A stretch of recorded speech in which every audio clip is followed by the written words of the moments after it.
Bonjour à tous. On va donc vous parler de ce projet ordonnaire poissonnier qui est un projet sur lequel on travaille, qui est un concours, une consultation du type Réinventer Paris, où nous avons répondu avec des promoteurs Emery et Ogic sur un sujet qui était global, qui comprenait la forme urbaine, mais aussi la programmation.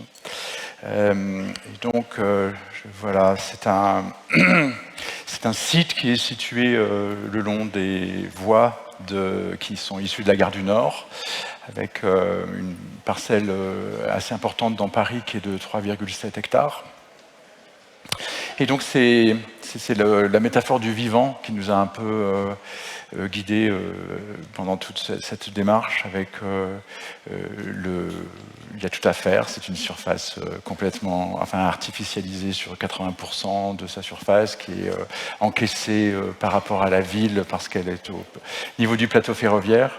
Et donc on a réorganisé la vie humaine, la biodiversité et évidemment la lutte pour le climat qui est notre sujet d'aujourd'hui. Le quartier est donc organisé autour d'un grand jardin avec une vie qui s'organise pour moitié en logements, il y a 400 logements, et pour moitié en un ensemble d'équipements et de programmes autour des notions d'apprendre, de travailler, se divertir sur le G. Il y a beaucoup d'écoles, une école supérieure de design, il y a une école de la deuxième chance, il y a une école de la ville de Paris. Travailler, c'est le retour des métiers artisanaux avec l'incubateur des créateurs industriels qui vient s'installer et 200 artisans. Se divertir, il y a du cinéma et des restaurants, et puis évidemment se loger avec 400 logements, dont la moitié sont des logements sociaux. Et une partie évidemment de cette vie humaine prend place dans un patrimoine assez intéressant d'anciens halls qui étaient destinés à entretenir les locomotives qui datent de 1937 et qui sont des très beaux bâtiments en béton. La biodiversité, évidemment, c'est l'autre. Après la vie humaine, on a vraiment fait un projet qui favorise le retour de la biodiversité en plaçant un grand jardin public d'1,5 hectare qui fait le lien, qui assure la continuité entre le domaine ferroviaire et puis l'intérieur de l'arrondissement. On a travaillé sur les différentes approches par strate, la faune, la flore, les habitats pour les animaux et les espèces cibles, le retour de l'eau avec évidemment le traitement visible alternatif des eaux de pluie, ainsi que le traitement des sols. Et en fait, cette espèce de patrimoine qu'on devine sur l'image et de jardin au centre nous a servi de support pour développer cette stratégie bas carbone que Laurent va développer, mais qui est vraiment assise sur la dimension sociale et de la transition et l'approche bioclimatique de la forme urbaine. Donc c'est vrai que cette vie qu'on a cherché à essayer de dessiner les contours, enfin très modestement, en sachant que les contours qu'on dessine sont riches, mais ne sont pas forcément ceux qui vont advenir. Elle s'assied sur l'accompagnement de la transition écologique à travers les grands sujets que tout le monde partage, les déplacements doux, il y a peu de parking, on construit une rue qui sera une vélorue à sens unique, avec un territoire entièrement accessible au vélo. Il y a une programmation qui prévoit des alternatives à la consommation traditionnelle, avec favoriser la réparation, le réemploi. On a un atelier de la Fédération Envie qui traite les déchets électroniques et un Fab Lab de l'incubateur qui est accessible aux usagers pour fabriquer leurs meubles, il y a un accompagnement, il y a une production agricole avec une ferme urbaine et évidemment aussi la valorisation des biodéchets, mais tout le monde est comment dire, dans un environnement où la chose devient accessible, elle est là. C'est la chance d'avoir cette capacité de travailler sur le programme et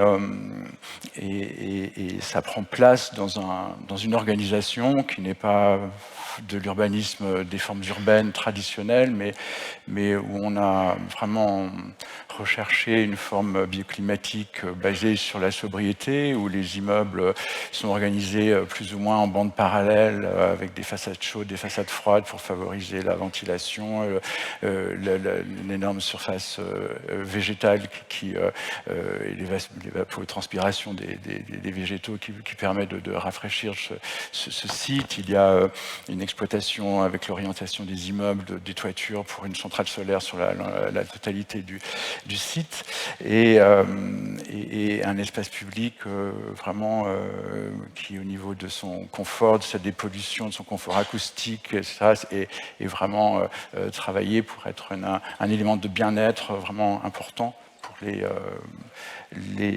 usagers et les habitants. Ouais.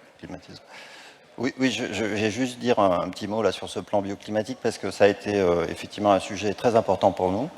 On a travaillé en amont avec Christian. Évidemment, quand on récupère comme ça un site de 3,7 hectares libre de construction, on se pose vraiment la question de la forme urbaine.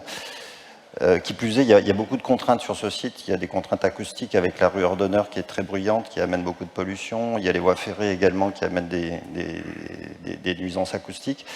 Et puis il y a des voisinages aussi qui avaient une vue dégagée et comment on fait demain quand on construit pour pas trop fermer effectivement leur champ visuel. Donc on avait plein de contraintes comme ça et du coup on a réfléchi, et c'est très important je pense ce dialogue entre la question de la qualité urbaine et la qualité environnementale finale. En fait on doit trouver des compromis.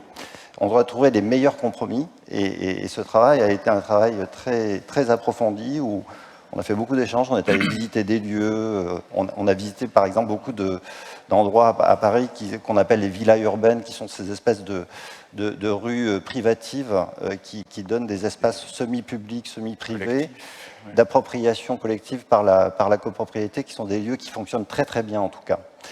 Enfin, il faut dire peut-être que tu es là depuis le premier coup de crayon, on travaille toujours... voilà, on se connaît très bien avec Christian, ça fait 20 ans qu'on se connaît, donc on travaille. Elle n'arrive pas à la fin pour verdir le projet, mais vraiment tous les éléments, les implications sociales des aspects écologiques et de la valorisation de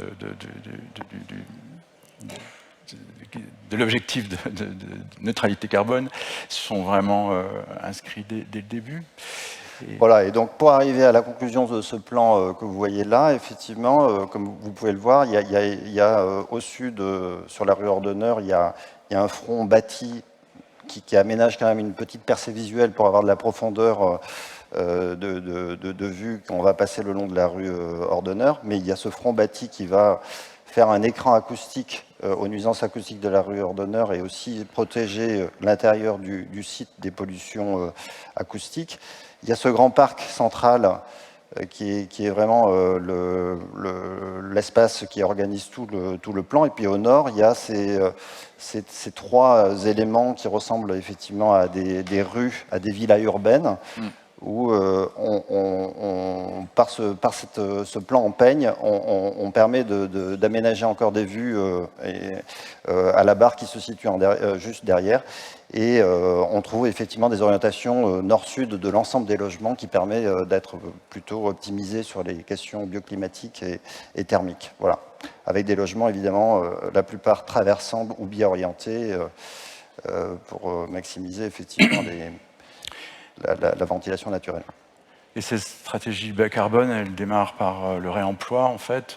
Il y a ces halles, on en voit une en bas à droite, qui sont vraiment des espaces qui font plusieurs milliers de mètres carrés et on a gardé tout ce qu'on pouvait. Les seules parties qui seront déposées sont celles qui sont destinées à faire l'accès au site depuis la rue Ordener, et donc elles accueillent des programmes en lien avec la mémoire du site, c'est-à-dire qu'il y a eu pendant 175 ans 900 mécanos du dépôt de la Chapelle, et aujourd'hui le projet s'appelle le Jardin des mécanos, et la création industrielle, avec l'incubateur des créateurs industriels, l'école supérieure de design, le traitement des déchets électroniques, etc. Tout ça prend place dans cette halle, avec aussi un maintien de l'espace dans sa transparence, et néanmoins c'est un patrimoine qui est vivant, c'est-à-dire qu'on ne l'a pas muséifié, il est étendu en superstructure par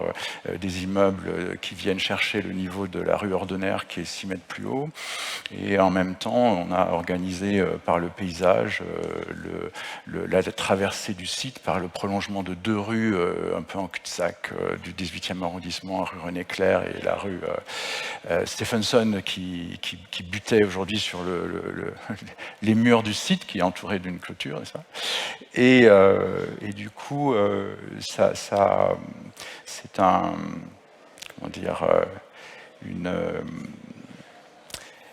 une pensée qui prend vraiment en considération ce qui est déjà là, ainsi que ce qu'on casse et ce qu'on...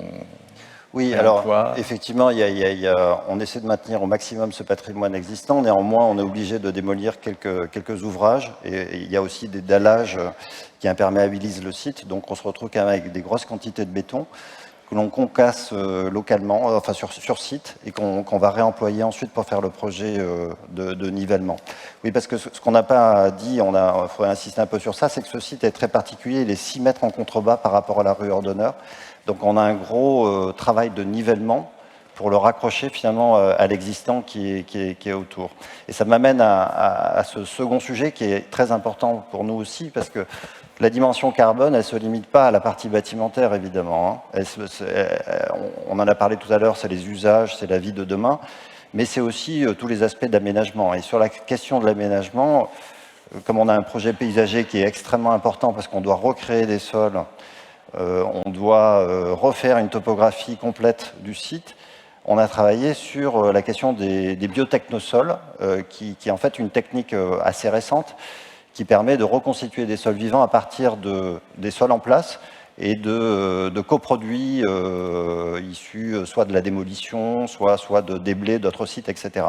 Donc on n'emploie pas de terre végétale, on n'importe pas de terre végétale, on recrée finalement des sols vivants avec des horizons bien spécifiques, avec des caractéristiques que l'on va maîtriser, que ce soit la réserve utile, le pH, la quantité de NPK, azote, phosphore, potasse, pour recréer des sols vivants avec évidemment des spécialistes de pédogénèse. Moi je ne suis pas assez spécialiste, mais on a embarqué avec nous des spécialistes de pédogénèse qui nous permettent de retravailler sur la recomposition de ces sols en collaboration avec les paysagistes et en fonction des essences que l'on veut faire pousser. Donc c'est vraiment un travail très très fin, mais qui est très intéressant aussi sur le bilan carbone, parce qu'évidemment, on va réutiliser au maximum les déblais, les déchets du site pour reconstituer ces sols vivants de demain.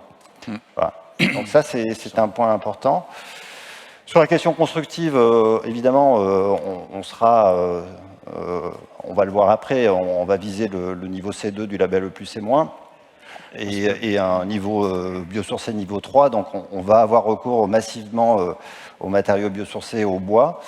C'est-à-dire que la construction, enfin la rénovation, c'est 10 000 mètres carrés sur les 75 000 de programme, et donc le reste sont des constructions neuves qui sont réalisées selon les... Voilà, donc là pour le moment, on n'en est pas encore en phase réalisation des bâtiments, on est sur la phase aménagement et donc définition des grands principes du projet. Donc au niveau des bâtiments, on sait qu'effectivement on va les solutions, enfin les propositions des opérateurs seront orientées vers des solutions très décarbonées, puisqu'on a fixé des objectifs très, très importants. Mais pour le moment, on n'a pas de système figé. Voilà. Et donc l'autre bâtiment assez spectaculaire, qui est cette halle de levage des autorails, qui est marque vraiment le site, va devenir une des entrées depuis la rue Ordener et rénové avec comme usage un ensemble de programmes autour de l'alimentation, que ce soit la cuisine partagée, de distribution un marché, distribution de produits frais locaux et un comptoir, des comptoirs de restauration des camionneuses qui sont une manière assez intéressante de manger des bonnes choses qui coûtent pas cher dans des barquettes et qui donc est une arrivée sur le jardin public. Il y a aussi une partie évidemment purement énergétique avec un mix et un système assez original. Voilà, oui, alors ça c'est intéressant parce qu'évidemment quand on parle carbone, on pense énergie aussi, hein. Et donc on s'est posé la question de l'approvisionnement énergétique de ce site. Donc on a fait plein d'études préalables pour essayer d'évaluer les potentiels locaux. Le CPCU, le réseau de la CPCU était beaucoup trop loin pour imaginer effectivement une antenne qui vienne alimenter ce site. Donc on a réfléchi plutôt à une solution autonome sur site. Et on s'est orienté, in fine, après avoir... il y a un potentiel géothermique, mais en fait, il y a un problème de gypse dans le sous-sol, donc ça a complexifié beaucoup quand même l'utilisation de la géothermie. Et finalement, en creusant, on s'est rendu compte qu'il y avait une canalisation d'eau non potable qui passait sous la rue Ordener. Vous savez, la ville de Paris a tout un réseau d'eau non potable qui alimente les canaux. Et on s'est rendu compte que, en prenant la tâche avec Hauts-de-Paris, qu'ils étaient intéressés de plus en plus à valoriser finalement la ressource du fluide caloporteur de l'eau, même si on ne consomme pas l'eau puisqu'on la réinjecte dans le réseau, mais utiliser juste les calories de l'eau, ils étaient intéressés de développer ce principe-là. Et donc, du coup, on a continué à travailler dans ce sens-là, et ce que l'on propose aujourd'hui, c'est un réseau de chaleur qui va produire la chaleur à partir de cette ressource d'eau non potable via des pompes à chaleur. Voilà. Et donc du coup, on arrive à un système assez vertueux où, qui plus est, bon, on a un appoint gaz évidemment parce que il faut toujours, s'il y a un problème sur les débits d'eau non potable, assurer quand même le chauffage. Et on se pose même la question parce qu'il y a une résidence qui est juste à côté, qui a été rénovée récemment et qui a une chaudière qui est surpuissante. Et donc on se demande même si on ne va pas mutualiser notre réseau de chaleur avec cette chaudière gaz. Vous voyez, on travaille beaucoup comme ça en système. Et ça, c'est ça qui est important je pense, dans la dimension urbaine. Et c'est de trouver les meilleurs équilibres et en sondant aussi les tissus existants pour voir s'il n'y a pas des synergies très, très intéressantes à trouver. Donc voilà, donc ça c'est ce réseau de chaleur. Alors ce qui est intéressant, c'est que cette boucle d'eau non potable, elle va traverser tout le quartier. Et du coup, on va s'en servir aussi, même si c'est un réseau de chaleur centralisé, c'est-à-dire on produit de l'eau chaude qui distribue chaque bâtiment.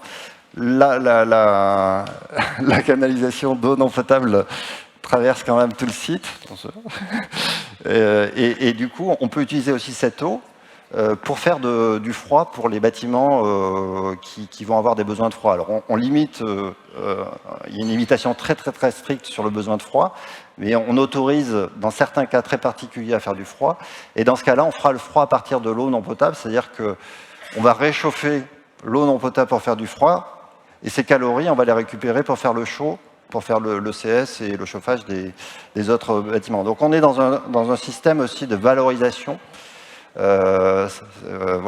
grâce à cette source d'eau non potable, qui est assez intéressante.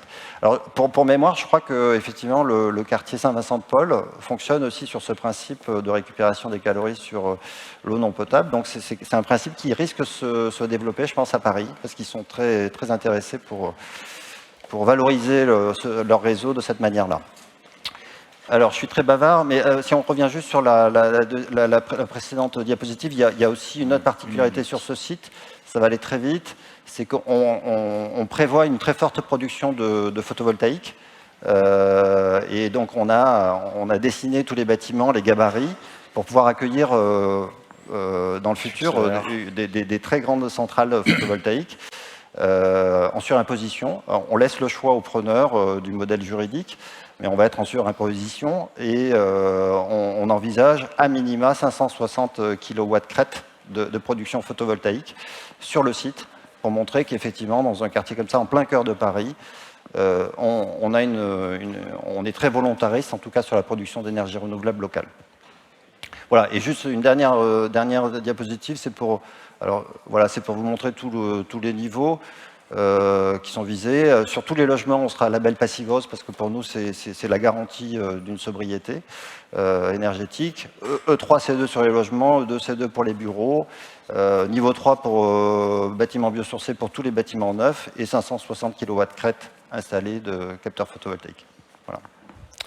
Merci pour votre attention.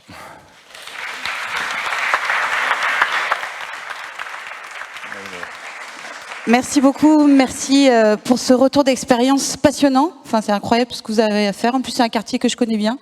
Donc bravo à vous. Nous continuons notre matinée et avec la table ronde suivante, nous allons nous pencher sur les nouvelles dynamiques de la rénovation. Rénover bas carbone